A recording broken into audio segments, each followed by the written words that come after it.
কী কথা বলি আমরা জানি না। যে একজন আমার একটু আগে বলতেছে যে ভাই আপনি বিএনপির বিরুদ্ধে একদম এইভাবে অলওয়ে কেন গেলেন? ব্যাপারটা বিএনপির বিরুদ্ধে যায় নাই। বিএনপি যে চাঁদাবাজি করে, চাঁদাবাজি করেই খাবে, এটা আমরা জানি। আমি আওয়ামী লীগ আমলে বলেছি এই কথা, যে বিএনপি যদি 15 বছর সুযোগ পায় তাহলে আওয়ামী লীগের চেয়েও ভয়ঙ্কর অবস্থা ধারণ করবে দুর্নীতির দিকটা। খালি জিয়া পরিবারের প্রতি সম্মানটা কেন? জিয়া পরিবারের প্রতি সম্মান একটাই কারণ, সেটা হচ্ছে যে ভারতের বেলায় তারা এই ভারত তার বাবাকে মেরেছে, ভারত তার মাকে মেরেছে, হইতে পারে এই ভারতের হাতে তারও মৃত্যু হবে। সো এই ভারত তার পরিবারের শত্রু। পারিবারিকভাবে তারা ভারতের বিরুদ্ধে সবসময় অবস্থান নিয়েছে। তাদের ভিতরে একটা দেশপ্রেম আছে, যেই কারণে আমরা এদের প্রতি একটা আমাদের সফট কর্নার আছে, তাদের প্রতি একটা সম্মান আছে। কিন্তু এখন দুর্নীতির কথার কারণে তো আমরা তার কাছ থেকে এই বিএনপির বিরুদ্ধে এইভাবে দাঁড়াইনি। কেন দাঁড়িয়েছি? তিনি হঠাৎ করে এসে এখন বলছেন শেখ হাসিনার পরিবারের লোকজন চাইলে রাজনীতিতে ফিরবে। তারপরে হইলে আওয়ামী লীগ নাকি ওনাদের ভাই ভাই, নির্বাচিত হইলে সব মামলা তুলে নেবেন। আওয়ামী লীগের লোকজনের প্রতি কোনো ক্ষোভ নাই, তাদের কোনো কিছুই হবে না। তো সেটা যদি হয়, এখন হয়েছে, এখন সেটা হয়তো হবে। তো তাহলে তো এটা আমাদের সমস্যা। আমরা তো আওয়ামী লীগ আর ইন্ডিয়ার জন্যই তো আমরা এত কিছু করেছি। আমি যে আমার নিজের পরিবারের এই যে এতটা বছর নষ্ট করলাম, কেন? আওয়ামী লীগ আর ভারতের কারণে। আপনি সেই আওয়ামী লীগ তো মানে এটা সেপারেট কিছু না। Awami League it's self India. So আপনি আওয়ামী লীগকে আনবেন আর ইন্ডিয়া আসবে না, বিষয়টা তো এরকম না। যেই কারণে আপনাদের পক্ষে থাকার কোনো সুযোগ ছিল না, এবং আজকে নাই, এখান থেকে ফিরে না আসলে সামনেও থাকবো না। আপনার মনে করার কোনো কারণ নাই যে ওই বিরানি আলমদের মতন 5 বছর আগে বলবো যে তারেক রহমান লন্ডনে কে যেন ওই যে ভাবসাব নিয়ে কথা বলছে না ওরা, এখন তারেক রহমানের পা চাটে। এটা ইলিয়াসরে দেওয়া হবে না, এটা আপনারে দেওয়া হবে।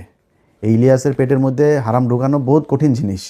সো ওইটা আপনাদের দেওয়া হবে। আপনারা হাসি খুশি তারপরে এখন খুব মজায় থাকবেন। এটা আপনারা জন্ম নিয়েছেন অসৎ পয়সা, হারাম টাকা, মানুষের কুকুরের মতো লাথি উষ্টা খায় তারপরে তার পায়ে চাপা ধরে বসে থাকার জন্য। আমাদের এই জন্য জন্ম হয় না। আল্লাহ যেন ওই রাস্তায় জীবনে কোনোদিন না নেয়। জীবনের সবচাইতে খুব খারাপ পরিস্থিতির ভেতরে দাঁড়ায়ও নিজের আদর্শ যেটা, ওইটা ধরে রাখবো। এইটা সারা জীবন করব। আজকে করছি, পরেও করব। জামাত ইসলাম আজকে হেরে গিয়েছে না, হারানো হয়েছে তাদেরকে। এই জামাত ইসলামের খুব খারাপ ভয়ঙ্কর পরিস্থিতিতেও ছিলাম, সামনেও থাকবো, যতক্ষণ পর্যন্ত দেখবো যে না, এই লোকগুলি সৎ। আমার যদি আপনি এখন ইন্ডিয়ার বিষয়টা না আনতেন, আমি বিএনপির সাথে জামাতের বিষয়টা এইভাবে করতাম না। কিন্তু যেহেতু আমি নিজের চোখে দেখছি এই দেশের, এই ভারতের হাতে আমার শত্রু, ভাই পৃথিবীতে আমার কোনো শত্রু নাই। আমার শত্রু একটাই, সেটা হচ্ছে ভারত। এই ভারতের বিরুদ্ধে ভারত যাদেরকে অপছন্দ করে, আমি তাদের দলে। সো তারা স্পষ্ট অবস্থান নিয়েছে। তারা সরাসরি বলেছে যে খালেদা পুত্র ভারতের সাথে সমঝোতা করে দেশে ঢুকেছে। তাদের পত্রিকা নিউজ করেছে। কয়েকদিন আগে তাদের এক মিলিটারি অফিসার, খুব ঊর্ধ্বতন অফিসার, রিটায়ার্ড, সে বলেছে যে যেদিন বলেছে যে দিল্লি না ঢাকা, ঢাকা ঢাকা, দিল্লি না পিন্ডি, ঢাকা ঢাকা ঢাকাই, ঢাকা না পিন্ডি, ঢাকা ঢাকা, এটা যেদিন বলেছে সেই দিনই বিএনপি শেষ হয়ে গিয়েছে। সেদিনই বিএনপি ভারতের পক্ষে চলে এসেছে। রিটায়ার্ড অফিসার বলেছে এই কথা। তো এর মানে হলো কি, যে ভারতের সাথেও তাইলে নিশ্চয়ই কিছু একটা হয়েছে, আমরা তো সেটা এখনও জানি না। সেই ঘটনা কি হলো, আসলেই কি। তো এই জিনিসগুলি আমরা দেখলাম সেই শুরু থেকে এখন পর্যন্ত। তো দেখে একটা নির্বাচন হইল, এবং সেই নির্বাচনের মধ্যে যদি নাকি মিনিমাম আপনাদের লজ্জাবোধ থাকতো বা সততাবোধ থাকতো, তাহলে নির্বাচন শুরু হওয়ার আগের থেকে 2 মাস ধরে যখন এই যে মানুষগুলোকে করা হচ্ছে, হুমকি দেওয়া হচ্ছে, ঘর থেকে বের হইতে পারবি না, ঘর থেকে বের হইলেই কিন্তু পা ভেঙে দেওয়া হবে, ভোট কেন্দ্রে ধানের শীষের লোক ছাড়া কাউকে যেতে দেওয়া হবে না, এই হুমকিগুলো দিয়েছে না। এই হুমকি দেওয়ার পরে বিএনপি থেকে কোনো ব্যবস্থা নেওয়া হয়েছে? তারেক রহমান দেশে যাওয়ার পরেও কোনো ব্যবস্থা নেওয়া হয়েছে? কিছুই করা হয় নাই। তাহলে ঘটনাটা কি দাঁড়াইলো? ঘটনা দাঁড়াইল আপনারা এরকম একটা নির্বাচন করেই ক্ষমতায় আসতে চেয়েছেন। সো এত ভাব মারার কিছু নাই তো। চুরি করে এসেছেন ক্ষমতায়, চুরি করে ক্ষমতায় থাকেন। আল্লাহ যা করে ভালোর জন্য করে। যদি নাকি মনে করেন যে এই সামনের দেশ চালানোটা এত সহজ হবে, এত সুন্দর এক দেশ আপনাদের জন্য রেখে গেল এই বালের সরকার একটা, এটা মনে করার কোনো কারণ নেই। প্রতিটা পদে পদে টের পাবেন। আপনার যেই ভালোবাসার সাংবাদিকরা আপনাদের এখন আছে, সেই সাংবাদিকরাই বুঝাই দিবে, এরাই বুঝাই দিবে আপনাদেরকে কি জিনিস। তারা সেই হাসিনার পাচাটা কুকুরগুলো এখন ওইখানে বসে আছে। তারা এখন আপনাদের খুব বিপদে পড়ে তারপরে পাটা চাটছে। কদিন পরে পা দুইটা ধাপ করে সরাই দেওয়ার পরে বিচিতে ধরে টান দিবে, বলে গেলাম এটা। তো এই হচ্ছে নির্বাচনের সার্বিক অবস্থা। আপনাদের যদি আমি চ্যানেল 24-এর ইয়েটা দেখাই, আপনারা দেখেছেন গণমাধ্যমের আজকের ভূমিকা। তারা প্রথম অবস্থায়, আমি সব শেষ ইয়েটা যখন করলাম, লাইভটা যখন করলাম, ধরেন তখন বাজে কয়টা, বাংলাদেশ সময় দুপুর 12টা-13টা বাজে। ওই সময়টাতে দেখেন তারা কি করলো, নিউজ করছে শুধু বিএনপি, শুধু বিএনপির। আরে আমার তো মানে মূল ইয়ে ছিল যে ইয়ের খবরটা জানা, যে চুয়াডাঙ্গার অবস্থাটা কি, যে চুয়াডাঙ্গায় কতজন এই শরীফের বিরুদ্ধে যে দাঁড়িয়েছে মাসুদ পারভেজ রাসেল, তার কী অবস্থা। ওনার আবার ওইখানে আমার কিছু সম্পৃক্ততা আছে, যেই কারণে আমার এটা নিয়ে খুব আগ্রহ ছিল। রাত 12টার ভেতরে উনি রেজাল্ট পেয়েছেন। মানে এই রেজাল্ট পাওয়ার পরে সেই মাসুদ পারভেজ রাসেলের নিউজ হয়েছে হলো চ্যানেল 24-এ এখন থেকে 2 ঘন্টা আগে। তারপরে ওইখানে ছাড়াও গত 3 ঘন্টার মধ্যে আপনি যদি নাকি রেজাল্টগুলো দেখেন এখন বেশিরভাগ জামাত যাচ্ছে। দেখেন রাজশাহী 4 আসনে আব্দুল বারী সরকার, তিনি 1,15,000 পেয়ে বিজয়ী হয়েছেন। তারপরে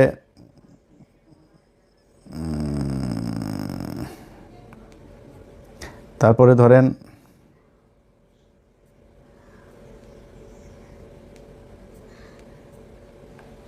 আচ্ছা, অ্যাডভোকেট রুহুল আমিন চুয়াডাঙ্গা 2 আসন থেকে বিজয়ী হয়েছেন।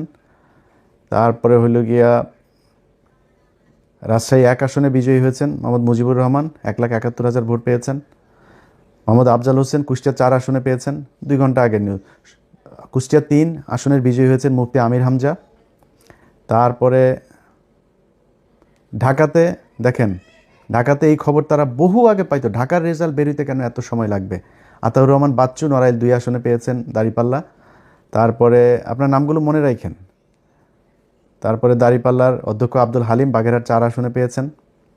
তারপরে বাগেরহাট 2 আসনে বিজয়ী হয়েছেন শেখ মঞ্জুরুল হক রাহাত ভাই। ঢাকা 5 আসনে দাঁড়িপাল্লা বিজয়ী হয়েছেন। দেখেন ঢাকা 5 আসনে কেন এখন রেজাল্ট আসতে হবে, 3 ঘন্টা আগে রেজাল্ট দিয়েছে সিরাজগঞ্জ 4 আসনে রফিকুল ইসলাম ভাই। তারপরে হইল গিয়া ওই যে হাবিবুর রহমান নামে বাটপার আছে যে একটা, এই বাটপার ফেল করেছে আবু তালেব মণ্ডল ভাইয়ের কাছে পাবনা 4 আসনে। তো এনারা এই খবরগুলো এখন দিচ্ছে। আপনাদের মনে আছে শুরুতে যখন তারা বিএনপির খবরগুলো সব দিচ্ছে, আমি আমার সব শেষ লাইভ যেটা করলাম, আমি আমার লাইভে এই নামগুলো বলে গিয়েছি না, এই যে রাহাত ভাইয়ের নাম বলে গিয়েছি না, এই যে চুয়াডাঙ্গা 2টা আসন, এই যে মুফতি আমির হামজা সহ কুষ্টিয়া 3টা আসনের কথা, বাগেরহাট আসনের কথা, এগুলো বলে গিয়েছি না। সেই রেজাল্ট এখন আসছে। কেন আসছে? এখন কেন আসছে? এখন ওনাদের যেই মানে লিমিট যেটা ছিল সেই লিমিট পূরণ হয়ে গিয়েছে। টার্গেট পূরণ হয়ে যাওয়ার পরে এখন গড়পড়তা এখন যা এখন যে যেমনি লবিং টবিং করে যার মতো করে পারছে সেটা নিচ্ছে। তো এখন আবার একদম না দিয়ে তো আর পারা যায় না, যে জায়গায় পারেই না ওই পোলিং এজেন্ট যারা ছিল তারা কোনোভাবেই নাসুর বান্দা হয়ে তারপরে দেখছে যে এটা ঝামেলা করা যাবে না, ওই জায়গাগুলোতে এখন আসন দিয়ে, আর এখন তো আসন এই কটা আসন তো দিতে হবেই, রুথার্ড হয়ে গিয়েছে, আর কি দরকার। এইভাবে নির্বাচনটাতে করা হয়েছে। তো এরপরে এখন সারা দেশের মানুষের ধরেন একটা ক্ষোভের জায়গা আছে। যেমন আমি নিজে ঢাকা শহরের অনেক জায়গায় অনেক অনিয়ম, সারাদিন বহু অনিয়ম হয়েছে, অনেক জায়গায় এজেন্টকে থাকতে দেওয়া হয় নাই, অনেক জেলাতে পুরো মানে সব কেন্দ্র দখল করে তারা করেছে, কোনো টেলিভিশন পত্রিকা সেগুলো নিউজ করেনি। কিন্তু জামাত ইসলামও দলগতভাবে সেটার কোনো প্রতিবাদ সেরকম শক্তভাবে করে নাই এবং সেটাকে পাত্তাও দেয়নি। তো আমি মনে করেছি হয়তো জামাত ইসলাম যেহেতু তাদের তো নিশ্চয়ই লোকজন আছে, তারা নিশ্চয়ই ওই হিসাব রাখছে যে কোথায় কি হচ্ছে, যতটুকু সহনশীলভাবে তারা সেটা করছে। কিন্তু না, পরে দেখা গেল সেই ইয়েগুলোতে, যেমন আপনার ভোলাতে যে অধ্যক্ষ আপনার নজরুল ইসলাম, দেখেন তাকে মানে একদম জোর করে হারানো হয়েছে, তারপর অনেক ভোট পেয়েছে খুব কাছাকাছি ব্যবধানে। আপনার এই যে ভোলার আরেক আসনে ওই যে হাফিজ গিয়াসউদ্দিন আল মামুন, হাওয়া ভবন মামুনের যেই ভাই হাফিজ ইব্রাহিম, কাছাকাছি ব্যবধানে সে জয়ী হয়েছে। কত মানুষ ভোট দিয়েছে ওইখানে, ত্রাসের রাজত্ব, মানুষকে ঘর থেকে বেরোতে দেন। সকালবেলা গিয়ে আগের দিন রাতে গিয়ে বলে এসেছে যে পাড়ায় যে মানুষগুলি দাঁড়িপাল্লায় ভোট দিবে তারে ভোট দিবে না এরকম জানে, সবাই বাড়িতে গিয়ে হুমকি দিয়ে আসা হয়েছে। আমার যে ফেসবুকে আপনারা এই ভিডিও দেখছেন, এই ফেসবুক পেজের মধ্যেই দেখবেন কত শত ভিডিও আমি আপলোড দিয়েছি। এগুলো কি কোনো অনিয়ম না? কিন্তু জামাত ইসলাম আমি জানি না, ওনারা এটার কোনো প্রতিবাদ করে নাই। এখন এই মুহূর্তে আমি আপনাদেরকে পাবলিক পারসেপশন শোনাই। মানুষ যারা আপনাদেরকে ভোট দিয়েছে, ভাই আপনারা এখন মাফ করে দিচ্ছেন, আপনারা এখন এটা নিয়ে কিছুই বলবেন না, কিছুই আপনাদের কোনো ক্ষোভ নাই, যা পেয়েছেন আলহামদুলিল্লাহ, এটা যদি বলেন। হ্যাঁ, আমি জামাতের যে বক্তব্য, সেই বক্তব্য হয়েছে যে ওনারা বলছেন যে ইলিয়াস আমরা কোনো ঝামেলায় যেতে চাচ্ছি না, আমরা যদি ঝামেলায় যাই তাহলে তৃতীয় পক্ষ এটার সুবিধা নেবে। ভাই তৃতীয় পক্ষের সুবিধা নেবে, কোনো সমস্যা নাই, তাহলে আপনি সব মেনে নেবেন নাকি? আপনাকে তো প্রতিবাদটা করতে হবে, আপনাকে তো জানাইতে হবে যে আমরা ভোটটা এই কারণে আমরা মেনে নিচ্ছি, কিন্তু মেনে নিলেও আপনারা এই এই অন্যায়গুলো করেছেন, এটা ভবিষ্যতে আমরা মানব না, কিংবা এটার কি চাই, একটু কথা তো বলতে হবে জামাতরে। কিন্তু জামাত সেটা বলে না, এটা জামাতের ব্যাপার, জামাত কি করবে। কিন্তু আমি শুরুর থেকে একটু বলি যে জামাতের সাথে যখন এই জোটটা হয়, এই জোটের সময় নানান দেন দরবার একবার আসে যায় আসে, এনসিপিও বিএনপির সাথে জোট বেঁধে ফেলে, এরকম অবস্থা আর কি, হুমকি দেয়, বলছেন। তো এরা 30টা আসন নিল। ভাই 30টা আসন কি মনে করে নিলেন আমার বলেন তো একটু? মামুনুল হক 20 আসন, তার 50 আসন দিতে হবে। তারপরে এ গ্রেড প্রার্থী ওই যে রেজু ফজু চরমনার এই মাতালটা 150 আসন চেয়েছে, মানে ওনারে 150 দিতে হবে। জামাতের নেতৃত্বের জোটে জামাত 100 আসনে করবে, আর অন্যান্য যারা জোটের সঙ্গী আছে তাদেরকে বাকি 50টা। কি শিয়ালের ভাগ, বুঝতে পারছেন? তাদের এ গ্রেডের 143টা প্রার্থী, সে এ গ্রেডের প্রার্থীর কই চাচা? আপনি নিজে 2 আসনে দাঁড়িয়েছেন, ভাবটা দেখেন তার। ধরেন দলের প্রধান আছে না, যেমন খালেদা জিয়া, শেখ হাসিনা, ওনারা যেমন দাঁড়াইতো, তারেক রহমানও 2 আসনে দাঁড়িয়েছেন। তো এই দলের প্রধান হইলে আবার 3টা 4টা, আমি জানি না এটা কেন করে, তো 3টা 4টা 5টা আসনে এরকম দাঁড়ায়, এটা আমাদের দেশের বোধহয় রেওয়াজ এরকম। তো উনি ওই ভাবটা ধরতে গেছেন, উনি 2 আসনে দাঁড়িয়েছেন। ওরে বাবারে বাবা, 2 আসনে দাঁড়িয়ে 2 আসনে উনি হেরে গিয়েছেন। কত বড় এ গ্রেডের ক্যান্ডিডেট আপনি, দলের প্রধান, আপনি বুঝেন? একটাও পায় নাই। বলছিলাম না, আরও অনেকদিন আগে বলছিলাম না, এই 2টার একটাও পাশ করবে না, একটাও পাশ করে নাই। 143 আসন কই? চাপ দিয়া জামাতের কাছ থেকে নিতে হবে। এই একই চাপ দিয়া যখন চরমনায় চলে গেল, মামুনুল হক হুজুর সেই চাপটা দিয়া এই সুযোগটা কাজে লাগায় কতগুলি আসন নিয়ে নিল। ভাই আপনার সবগুলি আসনে এই যে এনসিপির পোলাপানগুলো, তাদের একটারও টাকা পয়সা নাই তো, এদের জামাতের টাকা পয়সা দিয়া তারপরে বিভিন্ন মানুষজন তাদের সাহায্য সহযোগিতা করে তারপরে তাদের নির্বাচনের খরচটা যোগাইল। তা আপনার তো নাই, আপনি 30টা নিলেন কেন? এদের অনেকেই আছে যারা টাকার অভাবে অনেক সমস্যায় পড়তে হয়েছে। তা আমি নিজে যতটুকু পেরেছি, এরে ওরে না তারে বলে টোলে এরকম আমি নিজে থেকেও বলেছি অনেককে, তা এটা হয়েছে। তারপরে জামাত ইসলাম তো তাদের সহায়তা করেছেই। তো এইভাবে তো আপনি 30 আসন নিলেন কেন? এই যে চুয়াডাঙ্গা 1 আসনে, এটা আমার ইস্যু। আমি এই শরীফকে নিয়ে 15 মিনিটস করেছিলাম। বিশাল চাঁদাবাজ, ধর্ষক, একটা মেয়েকে ধর্ষণ করে, তারে ভুয়া বিয়ে করে, তারপরে শারীরিক সম্পর্ক করে মেয়েটারে তারপর ছেড়ে দিছে। সেই মেয়েটা যখন তারা চাপ দিছে, তারা মাদকের আসামি বানায় জেলখানা, এখনও জেলে আছে সেই মহিলা। সেই মহিলা একজন বিএনপির কর্মী, তার ভাই বিএনপি আওয়ামী লীগের সময় অনেকবার জেল খেটেছে, অনেক নির্যাতন সহ্য করেছে, অনেক মামলা আছে তার নামে। সেই ছেলেটার বোনটাকে, আপনার ওর বোনটাও জামাত এই বিএনপি করতো, একই সাথে রাজনীতি করতো, গান গায় মহিলা, সেই গানের শিল্পীটাকে আপনার জেলখানায় নিয়ে রেখে দিয়েছে, এখনও সে জেলে। এগুলোর কারণে আমি বিএনপিকে, আমি তারেক রহমানকে বলেছি, বিএনপির সর্বোচ্চ নীতি নির্ধারণীর কাছে আমি এই চুয়াডাঙ্গা 1 আসনের এই প্রার্থীর, আমি কোনো নির্দিষ্ট কোনো প্রার্থীর কথা বলি না, বলছি এরে সরান। এটা নিয়ে বিএনপির সাথে এবার আমার প্রথম ঝামেলার শুরু। আমার 5 দিন পরে তারে মনোনয়ন দিয়েছেন। এত ঘাট তারামো করা তো ভাই ভালো না, তাই না? তার মান দিয়া তারপরে কি করেছেন এখন দেখেন অবস্থা। এখানে জামাত ইসলাম চেয়েছিল মোল্লা ফারুক নামে এক ছেলের দিতে, এর না আছে এলাকায় কোনো প্রভাব, না আছে কোনো ভোট, না আছে পরিচিতি, কিছু নেই, ঢাকায় থাকে, সে যায় আক্তারের বন্ধু, এই জন্য তারা জামাত ইসলাম দিবে। আমি জামাত ইসলাম বলছি যে ভাই এটা দিতে হবে, এটা আমার আসন, আমারে দিতে হবে, এটা আমি চাইলাম, আমি চাই নিয়ে তারপরে এই অ্যাডভোকেট মাসুদ পারভেজ রাসেলকে এটা করেছি যে আপনি নির্বাচন করবেন।